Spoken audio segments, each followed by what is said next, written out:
ఇక్కడికి వచ్చిన పశ్చిమ గోదావరి జిల్లా aqua traders and commission agents association సభ్యులందరికీ, రైతులందరికీ జనసేన తరపున మనస్ఫూర్తిగా మీకు స్వాగతం పలుకుతున్నాను. అలాగే ఇక్కడున్న అక్క చెల్లెళ్ళందరికీ, ఆడపడుచులందరూ కూడా మనస్ఫూర్తిగా నా హార్దిక స్వాగతం పలుకుతున్నాను.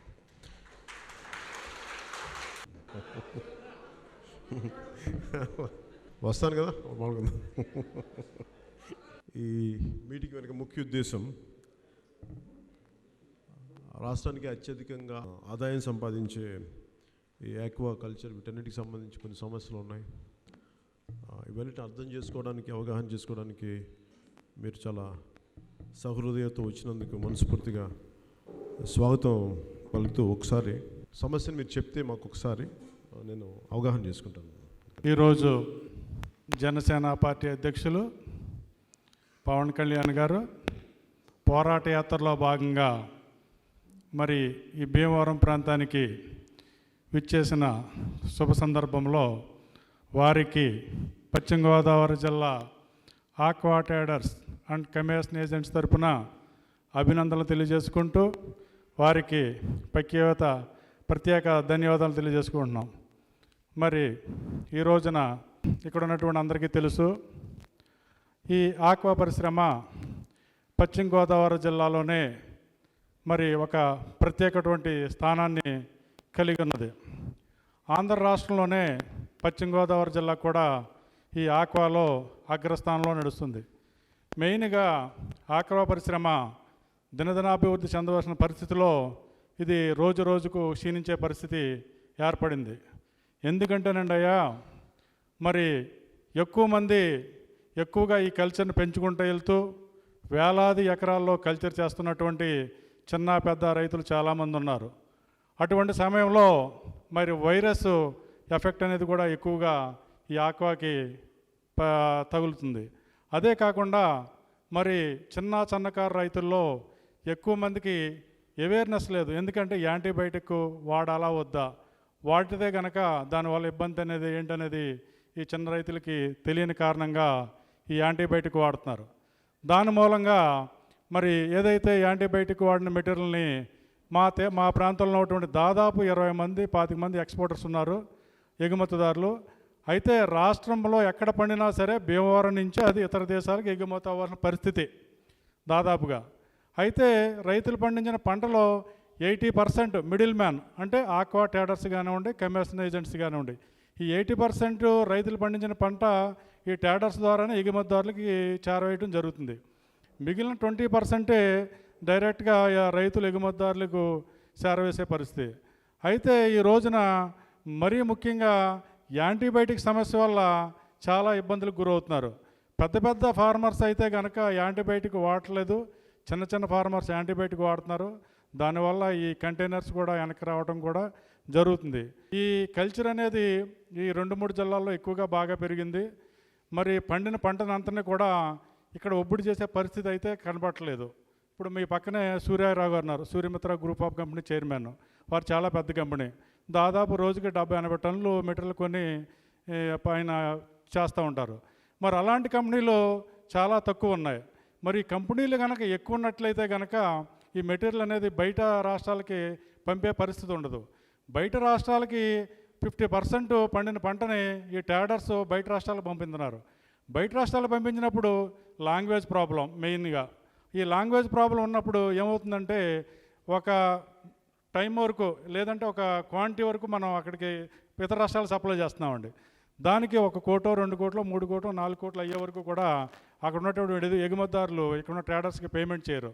తర్వాత ఏమవుతుంది, స్లోగా పేమెంట్ చేయటం, ఇక్కడున్న లాంగ్వేజ్ ప్రాబ్లంలో సరిగ్గా మాట్లాడటానికి అవకాశం లేకపోవడం వల్ల అక్కడ ఉన్న ఎగుమతిదారులు ఇక్కడ ట్రేడర్స్కి ఎక్కువ మొత్తంలో ఎగనాభం పెట్టడం వల్ల ట్రేడర్స్ బాగా లేసిపోతున్నారు. మార్కెట్లో ఈ రోజున రైతులు పండించిన పంటకి సరైన డిమాండ్ లేనప్పుడు రైతుల దగ్గర నుంచి కొనుగోలుదారులు ఎవరైతే ట్రేడర్స్ ఉన్నారో, మిడిల్ మ్యాన్స్ ఉన్నారో, వాళ్ళు కొనుగోలు చేసిన తర్వాత ఆ సరుకు ఎగుమతిదారులు కొంతవరకే తీసుకుంటున్నారు, మిగిలింది ఇతర రాష్ట్రాలకు పంపించడం వల్ల దానివల్ల లేసిపోతున్నాం. అలా కాకుండా రాష్ట్ర ప్రభుత్వమే కొన్ని ప్రాసెసింగ్ యూనిట్లు నెలకొల్పినట్లయితే కనుక ఈ ట్రేడర్స్కి ఎప్పుడైతే మరి మెటీరియల్ ఎక్కువగా వచ్చిందో ఆ మెటీరియల్ని ఆ ప్రాసెసింగ్ యూనిట్లో స్టోర్ చేసుకుని మరి రేట్ వచ్చినప్పుడు అమ్ముకునే అవకాశం కూడా రైతులకు ఉంటుంది, అలాగే కొనుగోలుదారులకు కూడా ఉంటుంది. కాబట్టి ఆ విధంగా ఎక్కువగా ఈ ప్లాంట్లు అనేది గవర్నమెంట్ కూడా నెలకొల్పినట్లయితే కనుక దానికి ట్రేడర్స్ అనేవారు లేచిపోరు, అలాగే రైతులు కూడా ఇబ్బంది కలగదండి. ఈ విధమైనటువంటి సమస్యలు మాకు చాలా ఉన్నాయి. మన జనసేన పార్టీ అధ్యక్షులు పవన్ కళ్యాణ్ అన్నయ్య గారికి నా పాదాభివందనం తెలియజేస్తున్నాను. అలాగే ఇక్కడ మన వెస్ట్ ఈస్ట్ గోదావరి జిల్లాల నుంచి వచ్చినటువంటి సోదరులందరూ కూడా ఆక్వా ట్రేడర్స్కి కానీ ఆక్వా ఏజెంట్స్కి కానీ పరోక్షంగా దీంట్లో ఉన్న అందరికీ కూడా నా నమస్కారాలు. ఇక్కడ మన సమస్యలని గురించి ఆల్రెడీ శ్రీరామూర్తి గారు చెప్పారు. ఇవన్నీ కూడా సార్ వచ్చినాయి కాబట్టి తీసుకుంటారు. ఏదైతే పవన్ కళ్యాణ్ గారు 2014లో జనసేన పార్టీ స్థాపించారో ఆయన ఉద్దేశం ఒక్కటే, ప్రజలందరికీ కూడా బడుగు బలహీన వర్గాలందరికీ కూడా పార్టీని తీసుకెళ్ళి అందరికీ న్యాయం చేయాలి అనే సంకల్పంతోనే ఆయన పార్టీ పెట్టారు 2014లో. ఆ దిశగానే 2014 నుంచి కూడా గ్రామాన్ని పట్టణానికి కూడా పార్టీని తీసుకెళ్ళడం జరుగుతుంది. ఆయన ఒక్కటే ధ్యేయం, అవినీతి నిర్మూలన చేయాలి, అవినీతి నిర్మూలన రాష్ట్రంగా మన రాష్ట్రాన్ని తీర్చిదిద్దాలి అనే ధ్యేయంతోనే చేస్తున్నారు. ఈరోజు టీడీపీ అవ్వచ్చు, వైఎస్ఆర్సీపీ అవ్వచ్చు, ఈ రెండు కూడా అవినీతితో నిండిపోయి ఉన్నాయి. ఈ రెండు కూడా దాన్ని ప్రక్షాళన చేయాలనే ఉద్దేశంతోనే అన్నయ్య గారు పార్టీని స్థాపించారు. అలాగే మన ఆక్వా సంబంధించి అందరం కూడా అన్నయ్య గారికి పూర్తి బలం చేకూర్చాలి. మనమందరం కూడా ఉండి మేము ఉన్నాము ఈ వెస్ట్ ఈస్ట్ గోదావరిలో, అన్నయ్య మేము ఉన్నామని చెప్పేసి ఒక బలమైన సాంకేతికం ఆయనకి ఇస్తే ఆయన మరింత ముందుకెళ్ళి 2019లో మనం ఏదైతే ఆశయంతో అన్నయ్య గారిని మన ముఖ్యమంత్రి పీఠం మీద చూడాలన్నది మీ ఆంక్ష, మా ఆంక్ష, అందరి ఆంక్ష కూడా. ఈ అవకాశాన్ని ఇచ్చిన అందరికీ నాకు సభకు నమస్కారం. ముఖ్యంగా ఇవాళ ఆక్వా ట్రేడర్స్ అసోసియేషన్ మరి ఇవాళ ఈ మీటింగు అవకాశం ఇచ్చిన పవన్ కళ్యాణ్ గారికి కృతజ్ఞతలు తెలుపుకుంటూ, మరి ముఖ్యంగా ట్రేడర్స్ మీటింగ్ అని అన్నారు కానీ ఇవాళ మహిళలు కూడా ఉన్నారు ఇక్కడ. ఇది వాళ్ళకి అర్థం కాకపోవచ్చు, ఏంటి రొయ్యలు అంటున్నారు చేపలు అంటున్నారని. అందుచేత అవి మనం తినేయే కాబట్టి పెద్ద ఇబ్బంది ఏం లేదు. ముఖ్యంగా ఆయన యాత్రలో ఏంటంటే ముందు స్టడీ చేస్తున్నారు, ప్రజలేంటి, విధానాలేంటి, ఎట్లా మనం ఏం చేయాలి, ఏ ఊరు వెళ్తే మనం ఏం చేయాలనే ఆలోచన మీద ఆయన యాత్ర చేస్తున్నారు. మరి ఏళ్ళ రేపు కూడా కొన్ని మీటింగ్లు చేసుకొని ఆయన మీటింగ్స్ ఫిక్స్ చేసుకొని మరి అందరూ కూడా ఏళ్ళ చూస్తున్నాం. పొద్దునుంచి కుర్రోళ్ళంతా కూడా బయట చాలా మరి ఏళ్ళ ఇప్పుడు ఆయన కాలు కూడా చూశారు. ఆయన ఇక్కడ ఎలాంటివి జరగకుండా మీరు దయించి, నా కోరిక ఏంటంటే క్రమశిక్షణగా ఆయన ఉంటారు ఇక్కడ, అందరిని చూసి అందరితో మాట్లాడి వెళ్తారు. మరి చక్కగా నీకు టైం ఇచ్చి మనం ఈ సద్వినియోగం చేసుకోవాలని కోరుకుంటూ సెలవు తీసుకుంటున్నాం. Thank you.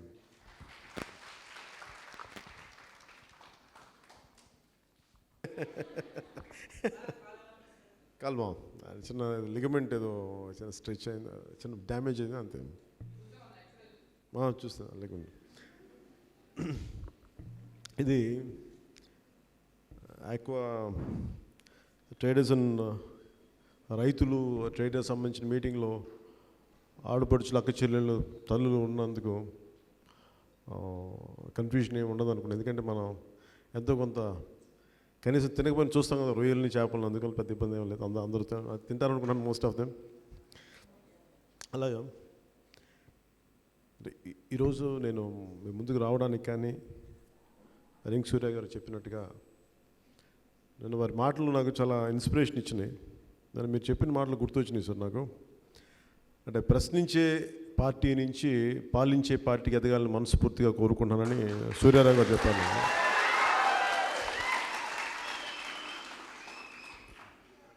అంటే నేనేం కోరుకుంటానంటే, పాలిస్తామంటే నువ్వేంటి పాలించేదంటారు, అది బయట నుంచి రావాలి. నేను ప్రశ్నించడం అంటే ఏదో కూర్చోబెట్టి కేవలం ప్రశ్నించడానికి పరిమితం అవుతామని కాదు.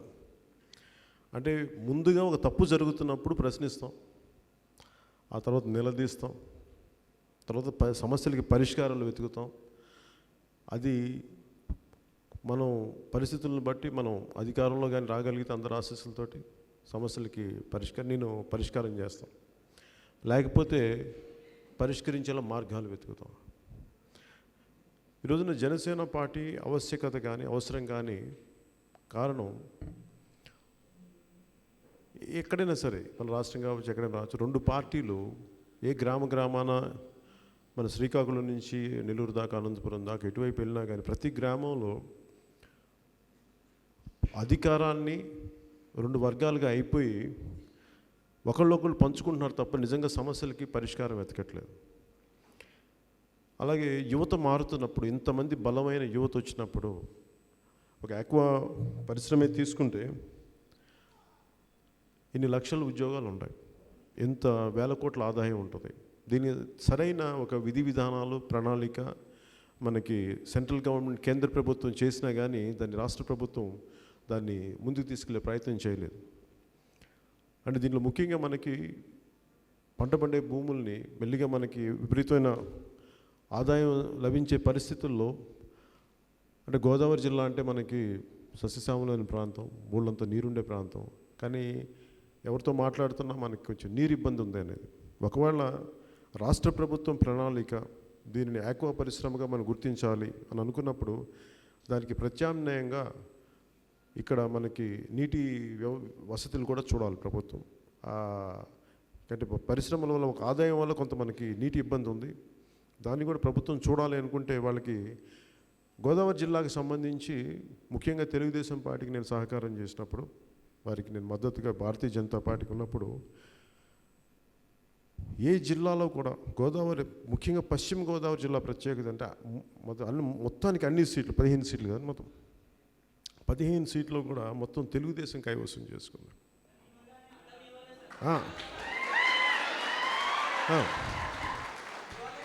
అలాంటి గోదావరి జిల్లాకి తెలుగుదేశం ప్రభుత్వం అండగా నిలబడుతుంది, చాలా సమస్యలకి పరిష్కారం ఇస్తుంది అంటాం. వాటిని వదిలేసేయటం నాకు కొంచెం ఇబ్బంది కలిగించింది. నేను ప్రశ్నిస్తానంటే కేవలం ప్రశ్నిస్తానని కాదు, అవసరమైతే ప్రభుత్వాన్ని మార్చాల్సిన అవసరం ఉంటే మారుస్తాం, అది ఆ స్థాయికి అనుకొని చేశాను పాలిటిక్స్. ఇది చాలా బాధ్యతగా, ఎందుకంటే ఇప్పుడున్న పరిస్థితుల్లో డబ్బులు, ఇందాక పెద్దలు అన్నట్టుగా డబ్బులతో ముడిపడిపోయిన ఈ రాజకీయ వ్యవస్థని కేవలం అందరూ ఒక పెట్టుబడిదారులుగా అయిపోయింది. కేవలం పెట్టుబడిదారులకే ఈ రాజకీయం అయిపోయింది. సామాన్యులకి, అంటే నేను వచ్చింది చాలా దిగువ మధ్యతరగతి స్థాయి నుంచి వచ్చాను. ఇదే మొగల్తూరులో నా చిన్నప్పుడు ఒకేసారి మొగల్తూరు గ్రామానికి వెళ్ళాను రెండు సార్లు.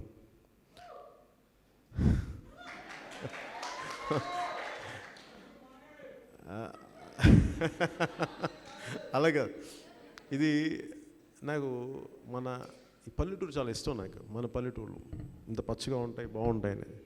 ఇక్కడ నాకు చిన్నప్పుడు నాకు ఒకే కోరిక ఏంటంటే, ఎప్పుడన్నా సెలవులు వచ్చినప్పుడు నాకు ఊహ తెలిసినప్పుడు కరెక్ట్ ఊహ తెలిసి ఆడుకుందామని తెలిసే టైంకి ఉన్న 2 ఎకరాలు కొద్ది సెంట్లు భూమి అమ్మేయాల్సి వచ్చింది, కొద్దిగా అమ్ముకుంటా. సో నాకు గోదావరి జిల్లాకి చిన్నప్పుడు ఎప్పుడో ఉన్న జ్ఞాపకాలు ఉన్నాయి, కానీ పెద్దయ్యకి వచ్చిన జ్ఞాపకాలు నాకు లేవు. పెద్దయ్య వచ్చిన జ్ఞాపకాలు రాజకీయ వచ్చాకే నాకు బలమైన జ్ఞాపకాలు ఉన్నాయి ఇక్కడ తిరగటానికి. అట్లీస్ట్ నాకు ఈ విధంగా గోదావరి జిల్లాకి సేవ చేసుకునే అవకాశం లభించినందుకు నాకు నిజంగా చాలా ఆనందంగా ఉంది.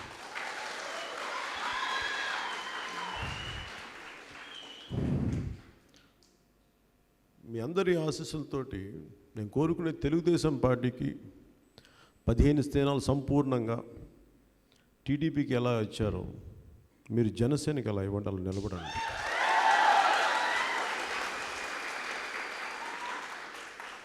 ఏ మూలకైనా సరే నేను బాధ్యతల నుంచి పారిపోయే వ్యక్తిని కాదు. రాజకీయాలు నాకు పెట్టుబడికి పెడితే డబ్బులు సంపాదించగా, నాకు నిజంగా ఈ సగటు రాజకీయ వ్యవస్థ మీద నిజంగా విసుగుంది నాకు.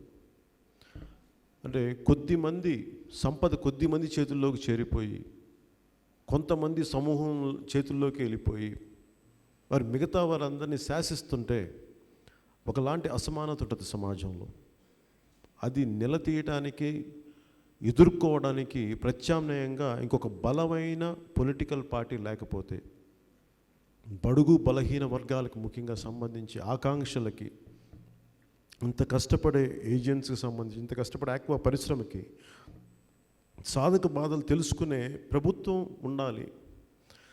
దానికి నేను ఎందుకు తిరుగుతున్నాను పోరాట యాత్రలో మీరు ఎక్కడ చూసినా సరే స్థానిక సమస్యల మీద అవగాహన అనడానికి నేను ఎందుకు గ్రాస్ రూట్ స్థాయిలోనే తిరుగుతున్నాను, క్షేత్రస్థాయిలో ఎందుకు తిరుగుతున్నానంటే, నేను ఒక ట్యాక్స్ కట్టే ఒక 20 కోట్లు ఇన్కమ్ ట్యాక్స్ కట్టే పరిస్థితుల నుంచి నేను వదిలేసి ఎందుకు వచ్చానంటే, ఒకసారి నా చిన్నప్పుడు ఎప్పుడు ఒక 10 years బ్యాక్ నా కొడుకు 13-14 ఏళ్ళు అనుకుంటా, వాడు ఒక 3 ఏళ్ళ వయసు ఉన్నప్పుడు చూశాను. నాకు అనిపించింది నా చిన్నప్పటి నుంచి ఇప్పటికీ రాజకీయ పతనం స్టార్ట్ అయిపోయింది, చాలా దిగజారుడుగా అయిపోయింది. రాజకీయ జవాబుదారీతనం లేదు, పొలిటికల్ అకౌంటబిలిటీ లేదు. ఒక గ్యాస్ సిలిండరు నిన్న మాట్లాడుతున్నప్పుడు ఆడపడుచులతో మాట్లాడుతున్నప్పుడు సడన్గా ప్రైస్ పెంచేస్తారు. గ్యాస్ సిలిండర్ ప్రైస్ పెంచినప్పుడు అది 700 నుంచి 800 అయిపోయినప్పుడు సిలిండర్ మాట్లాడుతున్నప్పుడు నిన్న అది చెప్పుకోవడానికి, ఎందుకంటే ఒకసారి మన ఇంటికి వెళ్తే చిన్నప్పుడు నేను మా అమ్మ గ్యాస్ సిలిండర్ వచ్చినప్పుడు ఒకసారి డబ్బులు ఉండేవి కావు మా దగ్గర, ఆ పక్కింటి వాళ్ళని 5 రూపాయలు అడిగి వాళ్ళని 15 రూపాయలు అడిగి ఇట్లా తీసుకొని, ఎందుకంటే గ్యాస్ రేట్లు పెరిగిపోయాయని చెప్పి. ఇలాంటి ఏది కూడా చిన్న చిన్న సమస్యలు, పెద్ద పెద్ద సమస్యలు కూడా ఇలాంటివి ఇవన్నీ అడగడానికి ఎవరు లేరు. అంటే బేసిక్గా వీళ్ళు ప్రామిస్ చేస్తారు కానీ దాన్ని ఎలా చేయాలి. ఇప్పుడు ఉదాహరణకి సెంట్రల్ గవర్నమెంట్లో గ్యాస్ సిలిండర్కి సబ్సిడీ అంటాం, కానీ ఆ సబ్సిడీ ఇవ్వడానికి అందరి అకౌంట్స్లో పడవ డబ్బులు, మరి ఆ సబ్సిడీ ఎటు వెళ్ళిపోతుందో తెలియదు. ఇలాంటి అనేక సమస్యలు, చాలా చాలా సమస్యలు మనకి ఆడపడుచుల దగ్గర నుంచి అక్క చెల్లెల దగ్గర నుంచి అందరికీ, అలాగే మన ఆక్వా ట్రేడర్స్ వరకు ఈ సమస్యలన్నింటినీ అర్థం చేసుకోవడానికి నేను బయటకు వచ్చాను. నేను వెళ్ళి కూర్చొని కొద్దిమంది మనుషులను పంపించవచ్చు. ఒకసారి నాకు నిన్న ఈ కాల్ ఇంజురీ కూడా లోపలికి వెళ్తే ఎవరో ఆ ఉత్సాహంలో హుషారులో నన్ను పడిపోయాను. కాకపోతే ఎందుకు వస్తాను, ఇన్ని ఇబ్బందులు కూడా తీసుకుని ఎందుకు వస్తానంటే, ఒక పార్టీని నడిపించే వ్యక్తిగా నాకు అన్ని సమస్యలు అవగాహన కావాలి, తెలుసుకోవాలి. నేను ఎందుకు ప్రతి చోట ఈ రోజుకి కూడా ఏజెన్సీ ప్రాంతాలకి, అరకు ప్రాంతాలకి, మారుమూల ప్రాంతాలకి ఎందుకు వెళ్తున్నాను, ఎవరు వెళ్ళి అడిగేది చాలా కనీసం బతకడానికి ఏమైతే ఉంటాయో అవి అడుగుతున్నాను. వీటిని అర్థం చేసుకునే ఎమ్మెల్యేలు కానీ ఎంపీలు కానీ ఓట్లు అడగడానికి మన ప్రతి గ్రామాలకు వచ్చి, మన వీరవసరం మండలంలో కూడా చూస్తూ ఉంటే నేను అలాగే మన గణపవరం దీంట్లో కూడా చాలా సమస్యలు ఉన్నాయి. మాట్లాడడానికి అందరూ ఆ ఓట్లు అడగడానికి వస్తున్నా కానీ చిన్న చిన్న సమస్యలకి పరిష్కారం ఇవ్వడానికైతే మళ్ళీ ఎవరు కనిపించట్లేదు. మాకు కనిపించే వ్యక్తులు కావాలి. నేను అరకుకి వెళ్ళినా కానీ అక్కడ గిరిజన గ్రామాల్లో వాళ్ళు నన్ను అడిగేది ఏంటంటే, ఇక్కడ స్థానికంగా ఉండే పంచాయతీ ప్రెసిడెంట్ మెంబర్ కూడా మాకు చాలా అహంకారంగా మాట్లాడతాడు, కానీ నీతో చెప్పుకోగలుగుతాం, పార్టీ నడిపిస్తున్న ప్రెసిడెంట్గా నీతో చెప్పుకోగలుగుతున్నాం, కానీ ఒక పంచాయతీ ప్రెసిడెంట్ బోర్డు మెంబర్తో కూడా మాట్లాడుకునే స్థితి ఉంది. అందుకనే నువ్వు మాకు కావాలని చెప్పి, నువ్వేదో సమస్యలు వెంటనే పరిష్కారం చేస్తావని కాదు, నువ్వు అధికారంలో లేవు మాకు తెలుసు, కానీ నీతో చెప్పుకుంటే మేము మీకు అర్థమవుతాం, రేపు పొద్దున్న ప్రభుత్వంలోకి వస్తే మా సమస్యలు తీరుస్తామని చెప్పి. నేను ఎందుకు ఇంత తిరుగుతున్నానంటే, ఒక పార్టీ నడిపించే వ్యక్తిగా నాకు మూలాలున్న ఈ రాష్ట్రంలో పడుతున్న ప్రతి చినుకు, ప్రతి నేల, ప్రతి మట్టి, ప్రతి ఇంచి మట్టి నాకు అవగాహన చేసుకోవాలి, అర్థం చేసుకోవాలి. ఇది నేను నా జీవితకాలం ధ్యేయంగా పెట్టుకున్నాను. ఎందుకంటే ఆంధ్రప్రదేశ్ చాలా విపరీతంగా అన్యాయానికి గురైపోయిన ప్రాంతం ఈ డివిజన్ టైంలో, ఈ రాజకీయ జవాబుదారీతనం లేక. ఎందుకంటే మనకి ఢిల్లీ స్థాయిలో అడ్డగోలుగా రాష్ట్రాన్ని విభజించినప్పుడు దాన్ని అడగడానికి ఎవరు లేరు. ఇస్తామని చెప్పారు స్పెషల్ కేటగిరీ స్టేటస్, అది మీ డబ్బులా ఏదైనా పెట్టండి, అసలు మీరు ఒక మాట చెప్పినప్పుడు దీన్ని పాటించడానికి వాళ్ళని ఎవరు అడిగేవాళ్ళు ఎవరు లేరు. సో తిరిగి ప్రజలే మనం అడగాలి, మనందరం కలిపి అడగాలంటే ఒక సోషల్ మూమెంట్లో, ఒక సామాజిక రాజకీయ ఉద్యమంలాగా ఒక పొలిటికల్ పార్టీ నడపాలనే ఉద్దేశంతో అలాంటి పరిస్థితులు జనసేన వచ్చింది. జనసేన ఎప్పుడు సుఖంలో ఉన్నప్పుడు రాలా, కష్టాల నుంచి వచ్చింది, దెబ్బతింటానికి ఉంది. ఎందుకంటే నాలాంటి ఇదే మా నాన్న మొగల్తూరులో చిన్నపాటి కానిస్టేబుల్గా ఉద్యోగం ప్రారంభించి, మా తాత ముఖ్యమంత్రి కాదు, మా నాన్న ముఖ్యమంత్రి కాదు, చాలా సాధారణ ఒక పోలీస్ కానిస్టేబుల్. అదే మొగల్తూరులో నేను చూశాను అక్కడ మా నాన్నని. అలాంటి జీవితం నుంచి ఒక సామాన్యుల కుటుంబం నుంచి ఒక పొలిటికల్ పార్టీ పెడితే ఎంత అందరికీ అందుబాటులో ఉంటుందో, జనసేన పార్టీ అందరికీ అంత అందుబాటులో ఉండాలని పెట్టి నేను దృష్టిలో పెట్టి తీసుకొచ్చాను. పాలించే వాళ్ళు కాకుండా, ఆల్రెడీ ఎగ్జిస్టింగ్ పొలిటికల్ పార్టీస్ కాకుండా ఇంకెవరు పొలిటికల్ పార్టీ పెట్టినా వాళ్ళకి ఏదో ఒక రంగు అంటిస్తారు. దాన్ని కులం రంగు అంటారు, ఇంకో రంగు అంటారు. నిజంగానే మొన్న కూడా ముఖ్యమంత్రి గారు కూడా ఒక కులాన్ని నమ్ముకున్న నాయకుడు అని అన్నప్పుడు నాకు అనిపించింది, నిజంగా నేను కులాన్ని నమ్ముకుంటే తెలుగుదేశం పార్టీకి సపోర్ట్ చేస్తానా? అంటే ఏరు దాటాక తెప్పతగలేటువంటిది. అంటే నీకు ఇదే గోదావరి జిల్లాలో నీకు 15 స్థానాలు ఎవరెవరు వచ్చినాయి, మీకు ఎవరు నిలబడితే వచ్చింది, ఎంతమంది అండగా నిలబడితే వచ్చింది. మీరు టక్కున ఒక మాట నేస్తామంటే బాధ వేస్తుంది. చాలా బాధ కలిగించాం సార్. అంటే ఏరు దాటే ఉంటుంది పడవ షిప్ ఓడమల్లయ బోడిమల్ల ఇలాగే అయిపోయింది సామెతలు. ఏరు దాటే తెప్ప తగిలేయడం ఇలాంటి నాకు అనిపించింది. ఇలాంటి రాజకీయ వ్యవస్థని అంటే భయపెడతారు. మనం ఒక పొలిటికల్ పార్టీ పెట్టాలంటే భయపెడతారు, నువ్వు చేయలేవు. నాకు వేల కోట్లు లేవు నా దగ్గర, నన్ను శాసించే మాధ్యమాలు లేవు, ప్రసార మాధ్యమాలు లేవు. ఒక సామాన్యుడు కష్టపడ్డాం, గోదావరి జిల్లాల నుంచి వెళ్ళాం, చిన్నపాటి కానిస్టేబుల్ జీవితాల నుంచి వెళ్ళాం, ఎదుర్కొన్నాం కష్టాలు, దెబ్బలు తిన్నాం, పైకి వచ్చాం, కింద పడ్డాం, మీద పడ్డాం, రాజకీయంలో కూడా కుదుపులు తీసుకున్నాం, దెబ్బలు తీసుకున్నాం. కానీ దెబ్బల నుంచి నేర్చుకున్న గుణపాఠం కానీ నేర్చుకున్న బలం కానీ ఒక సరికొత్త రాజకీయ వ్యవస్థను తీసుకొచ్చి ఆంధ్రప్రదేశ్ని బాగు చేసేంత వరకు జనసేన అండగా ఉంటుంది.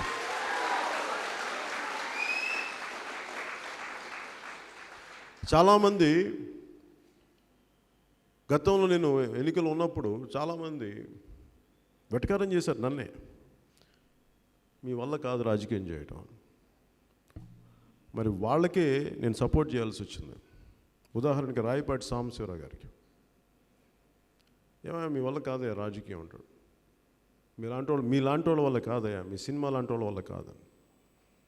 చూడటానికి సినిమాలు యాక్ట్ చేస్తాం, మా గుండె లోపల తీసి చూడు, సగటు మనిషి కోసం హృదయం ఎలా కొట్టుకుంటుందో, రైతు కూలీ కోసం ఎలా కొట్టుకుంటుందో, ఒక ఆడపడుచు ఆక్రందనకి ఎంత హృదయం ఘోషిస్తో తెలుసుకో. కానీ వాళ్ళు చెప్పలేము. వాళ్ళని చెప్పడం కంటే కూడా చేసి చూపించడం బెటర్. అందుకే నాకు అనిపించింది, నన్ను తిట్టినా కానీ, నా మీద విపరీతంగా దాడులు చేసినా కానీ, ఎన్ని రకాలుగా మానసికంగా చిత్రహింసలు పెట్టినా కానీ నేను ఎందుకు భరిస్తానంటే, వాళ్ళు ఇంతమంది మన మీద దాడి చేస్తున్నారంటే అర్థం ఏంటంటే మనం చాలా బలమైన స్థానంలో ఉన్నాం. మనకు శక్తి లేదు, ఆడవాడు పిల్లోడు వదిలేస్తాడంట అని ఇంతమంది కలిసి ఇన్ని పార్టీలు, భారతీయ జనతా పార్టీ కావచ్చు, ముఖ్యమంత్రి టీడీపీ గారికి కావచ్చు, జగన్మోహన్ రెడ్డి కావచ్చు, ఎవరైనా కావచ్చు, ఏదైనా మాట్లాడటానికి ఇంతమంది కలిసి ఒక్కడి మీద, అరే వాడు పట్టుమని 10% కూడా లేదన్నారు కదా, మీరే చెప్తున్నారు కదా, మరి ఎందుకు అంత భయం మీకు? అంత భయం దేనికి మీకు? అంటే నేను రాజకీయ వ్యవస్థను ఎలా చూస్తున్నానంటే, నేను ఎందుకు నా డబ్బులు, ఎందుకంటే మరి ఎంత దిగజారిపోయిందంటే మన రాజకీయ వ్యవస్థ, పెట్టుబడి పెడితే పెట్టుబడి తీసేయాలంటే ఒక పరిశ్రమలాగా అయిపోయింది.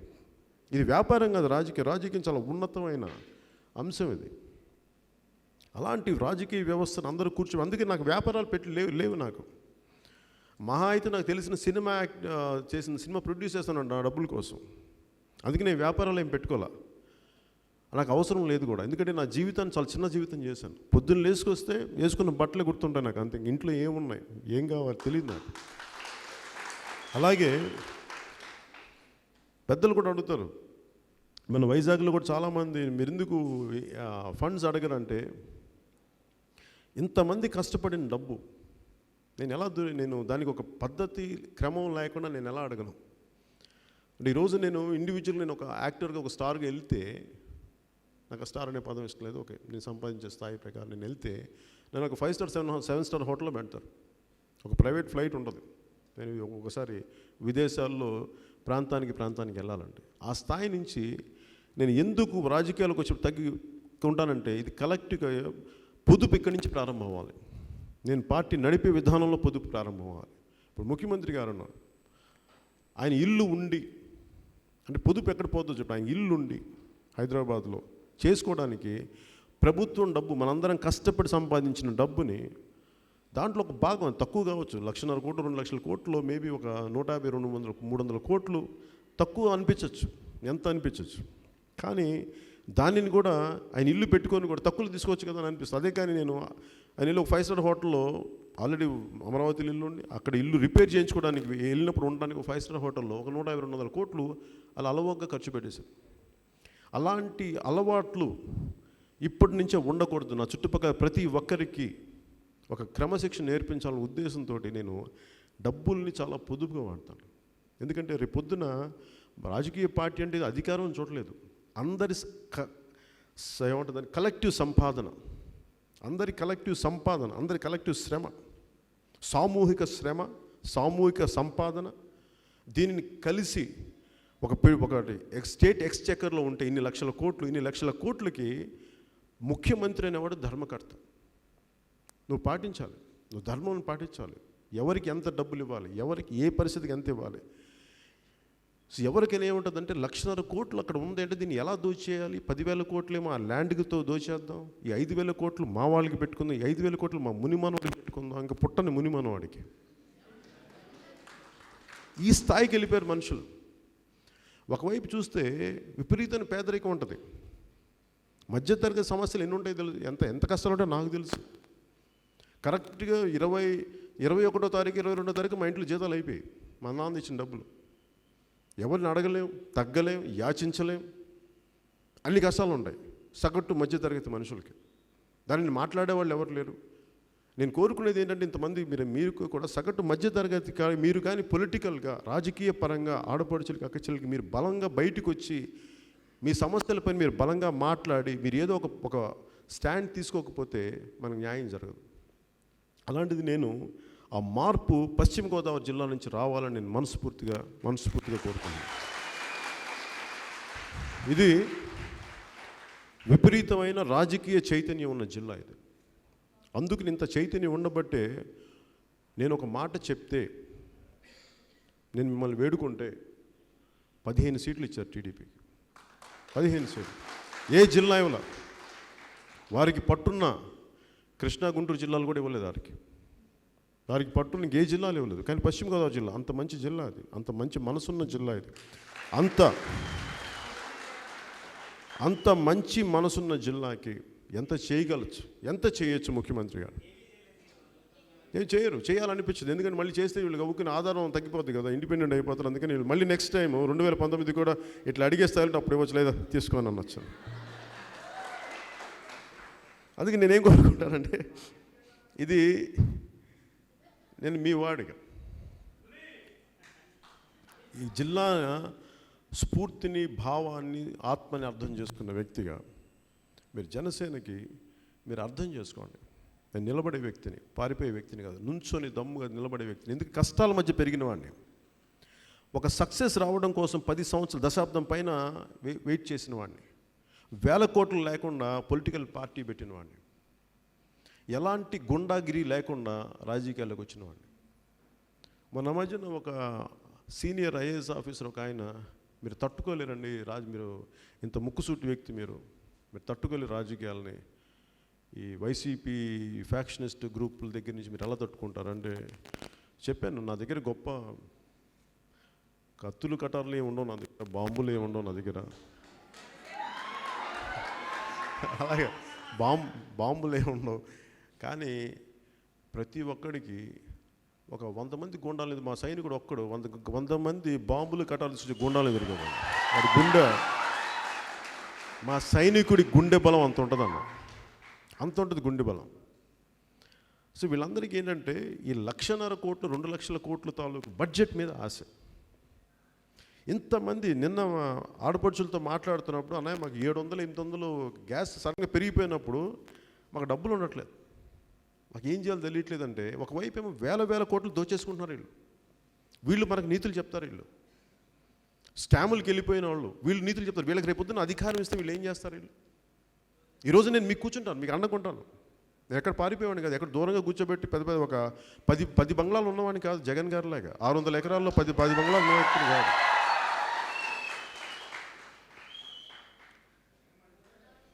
సడన్గా నేను ఒక 10 కోట్లు ట్యాక్సీ కట్టడానికి నేను 25 సంవత్సరాలు కష్టపడ్డాను పెరగడానికి. వీళ్ళకి సడన్గా 2 సంవత్సరాలు సడన్గా వీళ్ళకి ఏంటి 300-600 కోట్లు ట్యాక్సీలు కట్టేస్తాను. నాకు అర్థం కాదు వీళ్ళకి ఎక్కడి నుంచి డబ్బులు వస్తాయి. నాకు అలాంటి పరిస్థితి ఉంటే బాగుండదు అనుకున్నాను. అర్థమైంది ఏంటంటే వీళ్ళు అడ్డగోలుగా దోపిడీ చేస్తారు. అంటే ఎక్కడ ప్రాజెక్ట్ రాబోతుందో తెలుసు, ఎక్కడ ఎలాంటి డబ్బులు ఉంటాయో తెలుసు. వాళ్ళ సంబంధికులు పెట్టి ఆ డబ్బులు ఇలా డైరెక్ట్ చేసుకుని వాళ్ళకి డబ్బులే వస్తాయి. పైరువీకారులు, దోపిడీ చేసేవాళ్ళు, వాళ్ళు వెళ్ళి అధికారంలో కూర్చున్నప్పుడు మనకి ఎప్పటికీ న్యాయం జరగదు. ఈరోజు నేను కోరుకునేది కూడా పశ్చిమ గోదావరి జిల్లా ముఖ్యంగా జనసేనకి మీరు అండగా నిలబడండి, మేము మీకు అండగా నిలబడతాం.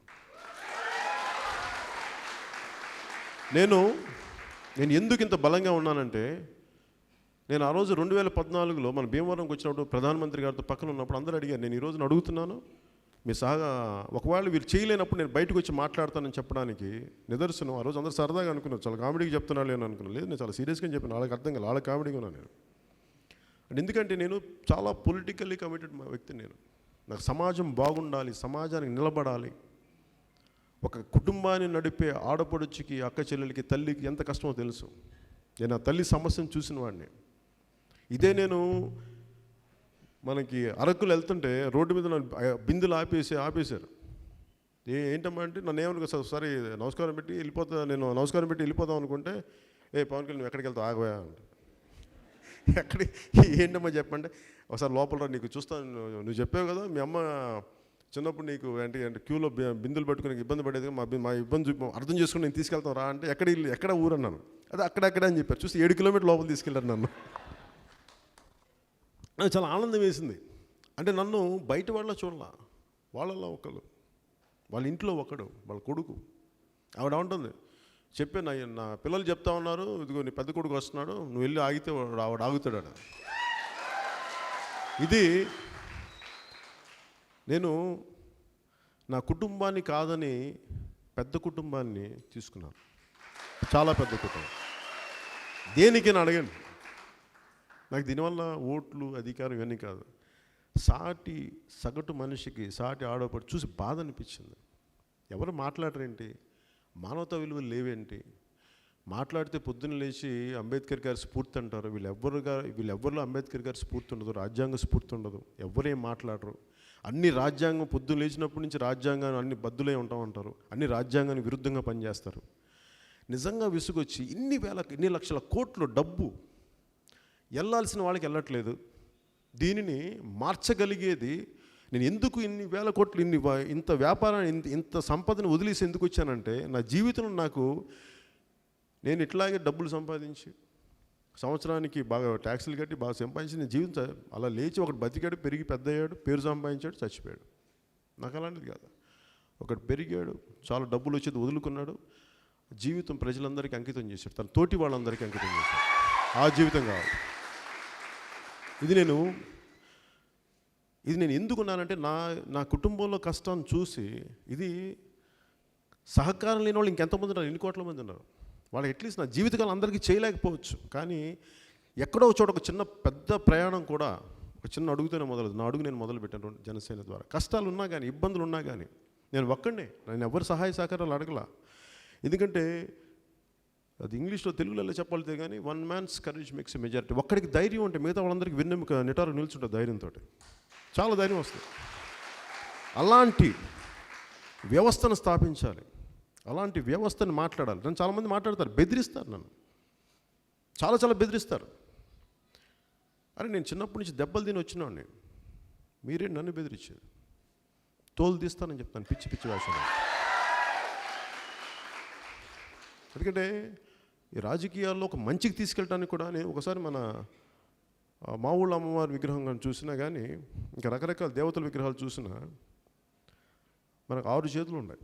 ఒక చేతిలో అంకుశం ఉంటుంది, ఒక చేతిలో అభయహస్తం ఉంటుంది, ఇంకో చేతిలో వరదహస్తం ఉంటుంది, రకరకాల అంకుశం ఉంటుంది.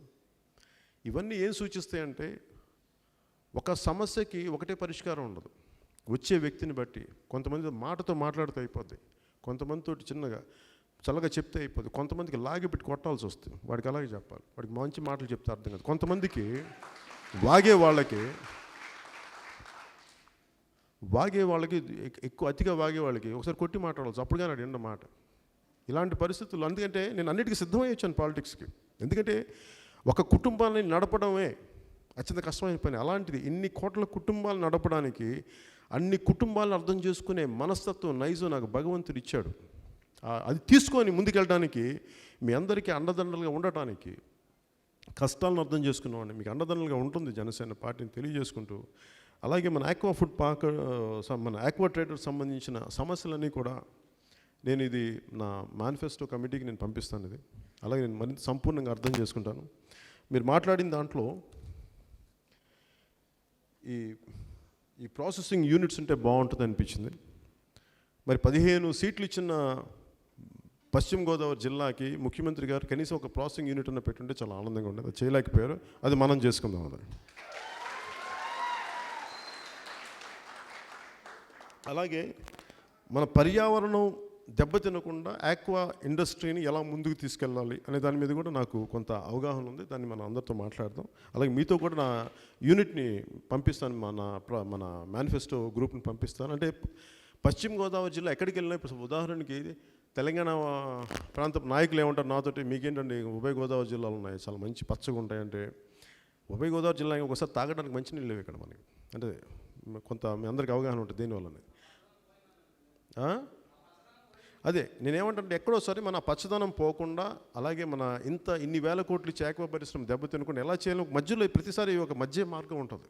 అది వెతుకుతాం. దాన్ని వెతికితే అంటే మనిషిని ఆకాశాన్ని పంపించే మనకి ఎగరగలిగే విమానాలు, ర్యాకెట్లు, న్యూక్లియర్ సైన్స్ కనిపెట్టగలిగినప్పుడు మనకున్న సమస్యని మధ్య మార్గం ద్వారా వెతకచ్చు, ఖచ్చితంగా దొరుకుతుంది. అలాంటి సంయోజితో కూడిన ఆక్వా పాలసీని, పర్యావరణం దెబ్బతినలో కూడిన ఆక్వా పాలసీని ఖచ్చితంగా మేము రూపకల్పన చేస్తామని మనస్ఫూర్తిగా తెలియజేసుకుంటూ, అలాగే ఇంకొకటి, మీరు ఈ భాషా సమస్యల వల్ల మన ట్రేడర్స్ నష్టపోతున్నారనడానికి, అందుకని మనం హిందీ మనకు కావాల్సిన వ్యక్తుల్ని మనం ఇక్కడి నుంచి తయారు చేసుకుని దాని మీద కూడా నాకు ఒక అవగాహన ఉంది. మీరు చెప్పింది దాన్ని కూడా నేను ఖచ్చితంగా అడ్రస్ ఇట్, దాన్ని నేను పరిశీలిస్తాను. మరి ఖచ్చితంగా దాన్ని మీకు ఏమైతే సమస్యలు నేను మరింత లోతుగా విశ్లేషణ జరిపి మీకు అండగా నిలబడతాను తెలియజేసుకుంటూ, ఇక్కడికి వచ్చిన అక్క చెల్లెలందరికీ, ఆడపడుచులందరికీ మనస్ఫూర్తిగా మీ అందరికీ నా హృదయపూర్వక ధన్యవాదాలు తెలియదు.